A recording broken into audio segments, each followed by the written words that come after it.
Bismillah, alhamdulillah, salatu wassalamu ala rasulillah wa ala alihi wa sahbihi wa man wala, thumma amma ba'd. To proceed, well, I didn't know exactly what I was supposed to talk about. It was, addictions and different types of addictions, and Sheikh Muhammad told me that I should probably talk about drama and conflict. And that's a very vague topic, so what are exactly the subtopics to address? Very vague topic, but there are a few things that we have, there are a few things that we can agree on. One of those things that we can agree on is that Muslims do need a lot more positivity, joy, happiness, good energy, and the right type of energy in their lives. And not only Muslims, but people in general, people of our world, of our times, they are suffering from many mental disorders, many personality disorders, and we have to recognize that personality disorders are so widespread that you could, comfortably say that the people here in this audience, 90% or more, have some personality disorder. That's including the speaker. So. Personality disorder is, we're not talking about mental disease here. We're not talking like someone who really needs to go see their psychiatrist tomorrow. We're talking about personality disorders. To have some, so when we talk about bipolar disease, like bipolar disorder, which is a disease, it's clinically significant. Does the fact that we have a sort of a disease called bipolar, and we have certain threshold, you cross this threshold, you become diagnosed as having bipolar disease, and then you could be prescribed medicine for this bipolar disease. Bipolar disease means like sort of ups and downs. Your ups and downs are not wavy, they are spiky. Like your ups and downs are severe. All of us have ups and downs in our lives. That's natural, that is human. You just can't be completely monotonous psychologically, emotionally. You can't be completely monotonous. Nothing, cheers you up, nothing affects you, nothing impacts you. That's not even human. So all of us have some ups and downs. But the right way to react to things is when you have like a baseline of contentment, and then you have ups and downs in the form of waves, like this, ups, downs, ups, downs. But some people have spikes. Their ups are a little bit more sort of intense than everybody's ups, and their downs also are a little bit more intense. But when we cross a certain threshold, then we become diagnosed with a personality disorder, and then we could be prescribed medicine for a for a disease. For dis-ease means something that causes you difficulty basically with your lifestyle. It causes you to be unable to maintain your lifestyle. You'll have problems at work, you'll have problems in your sort of personal or relationships or family relations and so on and so forth. You have gotten to the point where your problem has now become clinically significant, meaning dis-ease, meaning causing you difficulty with your functions. You're not able to function well. And you're to the point where you could become completely unfunctional. But does that mean that those people who have personality disorder, that there are some people who have personality disorder, the people who have the disease, and the rest of us have nothing to do with this? No, it's a spectrum. And we fall on different points on this spectrum. You could be very close to that threshold where you will need medicine. But if you don't cross that threshold, no one will recognize this. You will not recognize this. You will not seek help. But at the end of the day, you do have an issue. You do have some problem that you need to address, that you need to take care of. Why am I saying this? I am saying this because, the first step on the way to recovery from any problem, from any condition that we have, is a little bit more awareness, more recognition that we have a problem. And unless you look for it, you can't see it. And that is something they teach physicians all the time. You just can't see it unless you're looking for it. So when you have like a patient in front of you and you examine the patient, unless you know what you're looking for, you're not going to be able to see it. So unless we assume that we have a problem and then we start to look for the problems that we have, and it is not going to be easy, because you will need very honest people that are very observant, very close to you, very observant, and they can trust you when you say to them, please tell me about my problems. How often do we do this? How often do we go to someone that we love, that we trust, that they will be, and I need to make sure that I don't go over time. I'll set my stopwatch. So how often do we do this? Do we actually go and ask, our most loved ones? And I always tell my children this: why don't you come and ask me about your problems? Why don't you trust me? I'm your loving dad. Like, I can actually tell you very honestly about your problems. But people have aversion to this. Aversion to listening to someone telling them about their problems, even if that is their mother or their father. Just people have aversion to this. First thing that we need to do to recover from any problem that we have is like better recognition, more impartiality, more honesty with ourselves, and looking for our problems. And because we're not going to be able to see them, al-mu'minu mir'atu akhi. Al-mu'min is like a mirror for his fellow mu'min, for his brother, for his fellow mu'min, for his fellow sister, mu'min sister, or mu'min brother. So you do want to go not only to your parents, not only to your spouse, or your spouse will be able to tell you everything. He or she will not shy away from telling you your problems.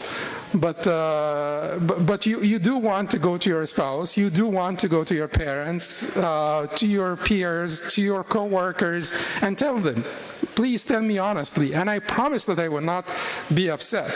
I need this. And if you want reciprocation, if you want exchange of favors, I can also tell you about your problems. But this is important. This is important. To begin recovery, it is very important to recognize that we do really need to figure out what problems we have, and unless we seek other people's help and invoke other people's help, we're not going to be able to do this on our own. We're not going to be able to do this alone. Now, it's still a difficult topic to talk about, because we're talking about being addicted to drama. So one of the personality disorders that many people have, you must have heard of sadism. People who are sadists, people who like to see others suffer. You heard of this. There is another condition called masochism. People who like to suffer. So they like the suffering. Particularly if they fail at something, they just give up. And so if they failed one test, they would just give up on the rest of the exams that they have, or the rest of the projects that they will have for the rest of the semester, for the rest of the year, because once you get them to cross that threshold of depression or sort of anxiety, they just want everything to crumble on their head. They want to suffer. Partially, it could be because they need help. It could be, that they're screaming for help, that they need people to recognize that I'm actually completely broken now, that I need you to come to my rescue. I need you to come to my help. They could be looking for their parents or their spouse or someone who have not recognized their little suffering. They want to basically to magnify their suffering so that more people can rush to the rescue. That is not a good way to handle your problems, because at the end of the day, you could reach out to those people and, confide in them about your little suffering, and it will be easier for them to help you out on your little suffering than if you fall yourself into a greater or a bigger problem. But some people have this masochist tendency. They just thrive on suffering, and they just have that tendency. So how do we know that we're not of those people? You need to, ask yourself, be honest with yourself. This is some introspection, some self-reflection, and certainly you need to ask people around you that you trust that they will not lie to you if you have some of those tendencies. But if we have some of those tendencies and we're addicted to drama and we're addicted to conflict, sometimes also we're addicted to the victim's sort of role. We just like to be victims, or we want to believe this about ourselves. So someone who's having troubles, having difficulties in their interpersonal relations, they're having difficulties with their parents, they're having difficulties with their classmates, they're having difficulties, they come to the masjid, for instance, and they have difficulties with their neighbors in the masjid and so on. If after all of this you still feel that you're not the problem, then that is a problem. Because, if you have difficulties with, in one environment, you should not have difficulties in another environment. And if you have difficulties with one person, you should not have difficulties with another, and a third, and a fourth, and a fifth. And you basically should not be having difficulties in your interactions with 80% or 90% of your surroundings. Because that's the definition of a disease. You're unable to function within your circumstances. You just need to figure out how you will function. Even if you assume or you presume that the people have problems, the people who are around you have problems, you need to adapt. Even, let's say that you're not the source of the problems, but the people around you are the source of the problem, and 90% of the people around you are the source of the problem. Okay, then in this case, I probably need to adapt. I have to live with that reality. I have to accept that reality. I have to adjust to that reality, and I have to adapt and figure out how to go about my life, to accomplish my goals in my life, and to not be impeded by these conflicts all the time. So how do we do this now? After we have diagnosed some of our issues, and after we decided that we do need help, and we do need to help ourselves out, and we do need therapy, healing for these issues, I think that, and I tried to sort of squeeze my mind to figure out how we should tackle this, how we should approach this. And I always, whenever something is too hard to tackle or too hard to approach, I always go to a statement by Al-Fudayl ibn Iyad, rahimahullah ta'ala, where they were asking him about the good deeds, الأعمال الصالحة. الذي خلق الموت والحياة ليبلوكم أيكم أحسن عملا. In Surah Tabarak, Allah subhanahu wa ta'ala said, He who created life and death to test you, who's better, who's best in deeds. And they asked Fudayl, they said, Aba alayhi, what is أحسن عملا? What are the deeds that are best? He said, أخلصه وأصوبه, the most sincere and most upright. Most sincere, most correct, or most upright. So sincerity and uprightness, that is basically the key to anything, to the solution to any dilemma. Sincerity. How could sincerity help us in this regard? How could devotion, how could dedication to God, to Allah subhanahu wa ta'ala, help us with our addiction to drama and to conflict? Can it help us? Absolutely. That is the surest way to find help. Why is this? That's a complete reset of your system. That's a complete reset of your outlook, your perspective. Most of the time, the root cause of your problem is your selfishness. In other words, egoism. In other words, self-centeredness. And that ego obstructs our sight. It's very hard. Everything, whenever you think of any conflict that took place between you and anyone, you will always find the other person at fault. It's extremely easy to find the classmate, the coworker, the spouse, even the parent, to find them at fault. Have we ever asked ourselves, and we probably did, everybody thinks the same way. Everybody that you had a problem with, very few people are determinately evil. So they think that I am wrong, but I just want to be. Like, I am the oppressor, but I like to be the oppressor. Very few people will do this. Some are, but those are very few. Majority of conflicts that we have, all people do sincerely think that they are right and they are oppressed, and it is the other party that is oppressing them. So why is this? Because everyone looks from where? Their perspective. What does that mean? This is basically a sort of self-referential examination of the issue at hand. It's all about you. And when it is all about you, you're going to be, it is all about your self-interest. It is extremely hard in this case to put yourself in the other person's shoes. Very hard, extremely hard.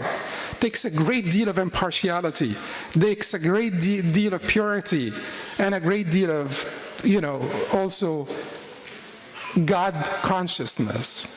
And that's the point here. Because when you become more and more devoted to God, God becomes at the center of your universe.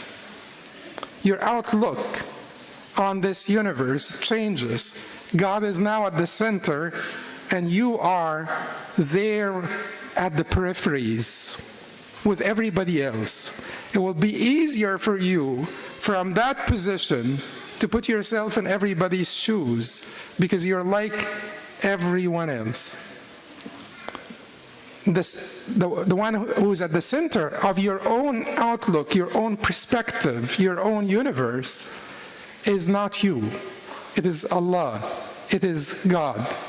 And you're working to serve God, and you're trying to figure out the best way to get there. So when the Prophet ﷺ said, لا يؤمن أحدكم حتى يحب لأخيه ما يحب لنفسه. None of you will have faith until he loves or she loves for their brother what they love for themselves. Do you know, by the way, this is not only limited to your Muslim brother, this is everyone. Where does it be? But the Prophet said, أخيه. In other reports, the Prophet ﷺ said the people. In Sahih Muslim, the Prophet ﷺ said, من أحب أن يزحزح عن النار ويدخل الجنة فلتأته منيته وهو يؤمن بالله واليوم الآخر وليأتي إلى الناس الذي يحب أن يؤتى إليه. Whoever wants to be removed or to be, from the hellfire and admitted into paradise, let death comes to him while having belief or faith in Allah and al-yawm al-akhir, and let him treat the people like the way he likes to be treated. The way he likes to be treated, as he likes to be treated. And this says an-nas, not only his brother. So, حتى يحب لأخيه ما يحب لنفسه, until he loves for his brother what he loves for himself. These are mutually interdependent. These are mutually dependent on one another. لا يؤمن حتى يحب. But it will be very difficult for you to love for your brother that which you love for yourself until you are a mu'min. They're mutually dependent. They're prerequisites for each other. So they happen together. They synergize one another. They boost one another. The relationship is symbiotic. It is not like you love for your brother what you love for yourself and then you acquire Iman. And it is not like you just finish your Iman work and then you become loving, or you love for your brother what you love for yourself. They actually go hand in hand.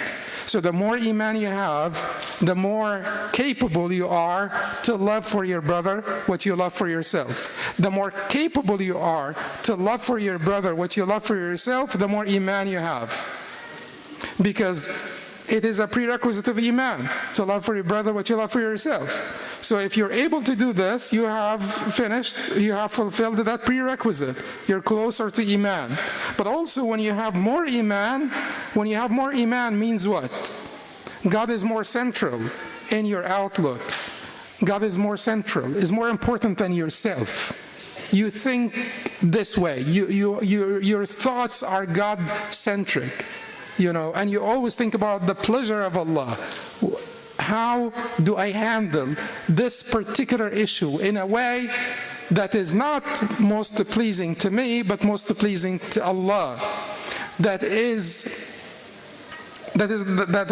will not basically, it's not just a means of venting out or avenging myself or any of that, or these lowly or at least suboptimal motives. No, my motive is greater than this. So it is a matter of outlook. It's a matter of perspective. Also, when you have that sincerity, when you have faith in Allah subhanahu wa ta'ala, you will have higher aspirations. You will be working for higher objectives, higher goals. Conflict will be like a nuisance for you, like a distraction. You do not want conflict because it's an impediment. It slows you down. It diverts you. It distracts you from your primary business in this world. What is it? وَمَا خَلَقْتُ الْجِنَّ وَالْإِنسَ إِلَّا لِيَعْبُدُونَ مَا أُرِيدُ مِنْهُم مِّن رِزْقٍ وَمَا أُرِيدُ أَن يُطْعِمُونَ. And I have not created the jinn and ins but to worship me. Your relationship with God, your pursuit of God subhanahu wa ta'ala, your pursuit of Allah subhanahu wa ta'ala, your pursuit of nearness and closeness and proximity to Allah subhanahu wa ta'ala becomes your ultimate goal. So any conflict now, whether it is with your divorcee, whether it is with your co-workers, business partners, any conflict, you will find that it dries you out spiritually. You will find that it causes you distraction.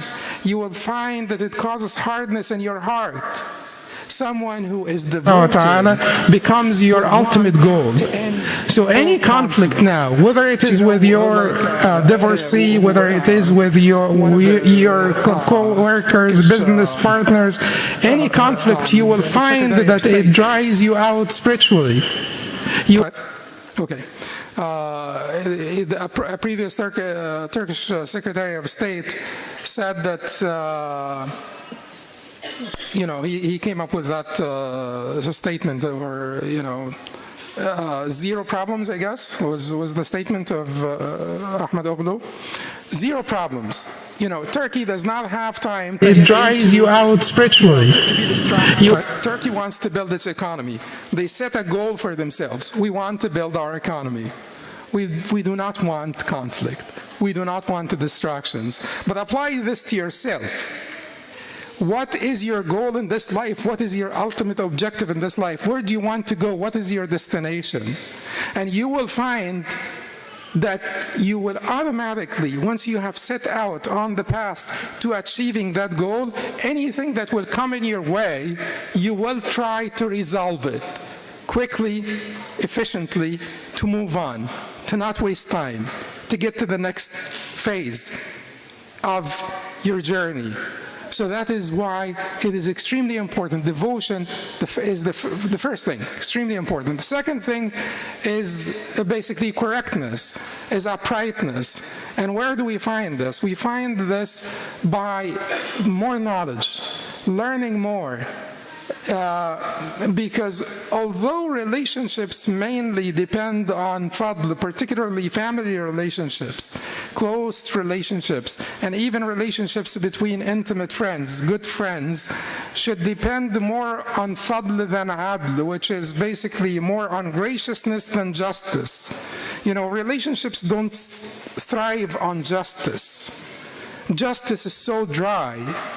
And the relationship will basically come to a halt if both parties in a relationship are so sort of obsessed with the idea of justice, rights and obligations, and they want to procure all of their rights, and they do not discharge their obligations unless they have received the rights. That type of relationship will not survive.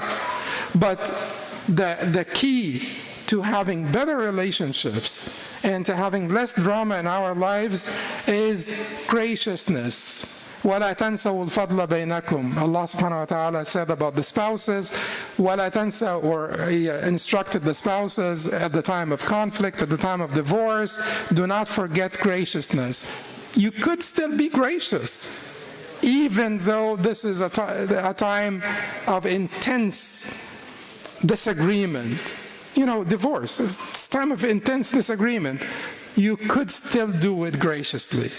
That is why Allah said, فَإِمْسَاكٌ بِمَعْرُوفٍ أَوْ تَسْرِيحٌ بِإِحْسَانٍ فَأَمْسِكُهُنَّ بِمَعْرُوفٍ أَوْ فَارِقُهُنَّ أَوْ سَرِّحُهُنَّ. So فَارِقُهُنَّ بِمَعْرُوفٍ or سَرِّحُهُنَّ بِمَعْرُوف means, you know, you either keep them in goodness, with kindness, kindly, retain them, keep them, or leave them in kindness also. Goodness also has to be done this way. So graciousness. But in order for us to be gracious, shouldn't we know the rights and obligations first? Because what is graciousness? Is basically to ask for less than your rights, and to discharge more than your obligations.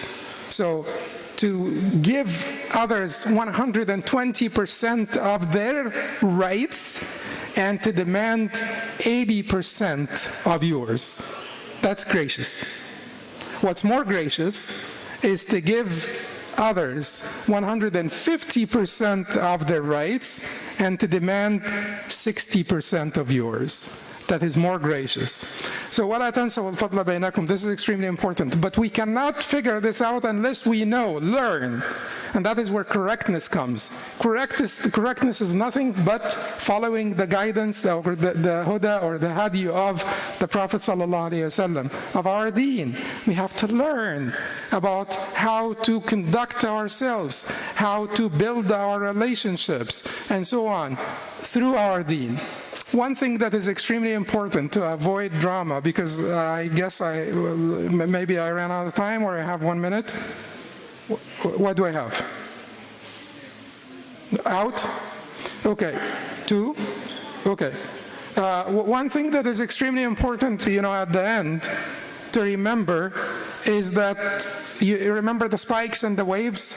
The Prophet ﷺ said, أحبب من أحببت هونا ما عسى أن يكون بغيضك يوما ما وأبغض من أبغضت هونا ما عسى أن يكون حبيبك يوما ما. Love those that you love with moderation or in moderation, They may be your foes one day. Hate those that you hate in moderation. They may become your loved ones one day. What is the Prophet ﷺ saying? No spikes, waves. No spike.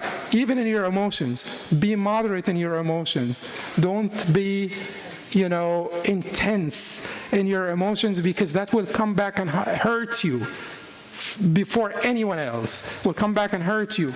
Be moderate in all of your emotions and keep some personal space. The Prophet ﷺ said, "La darar wa la dirar."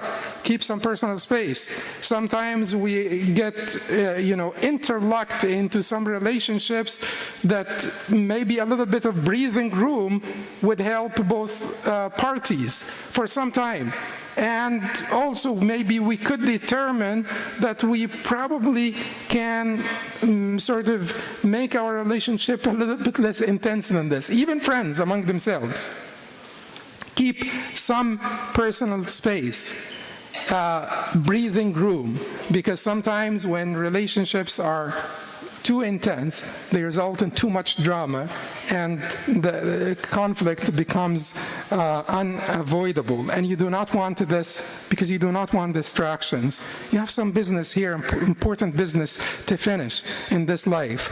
Devotion, purification of your heart, get into your destination. There's also a lot of good business that you could do in this dunya. A lot of things that you could contribute to the well-being of humanity. You could contribute to the well-being of your ummah. You could contribute to the well-being of your community.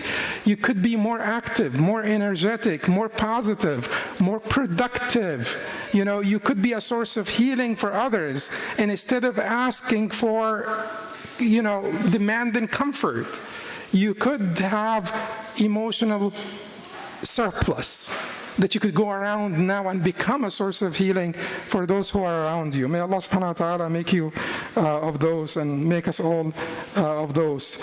And may Allah subhanahu wa ta'ala protect us from conflict, and may Allah subhanahu wa ta'ala make us of those who are most devoted to Him, and those who are the best followers of His final messenger. Sallallahu alayhi wa ala alihi wa sahbihi wa sallam. قولوا قولي هذا واستغفر الله لي ولكم.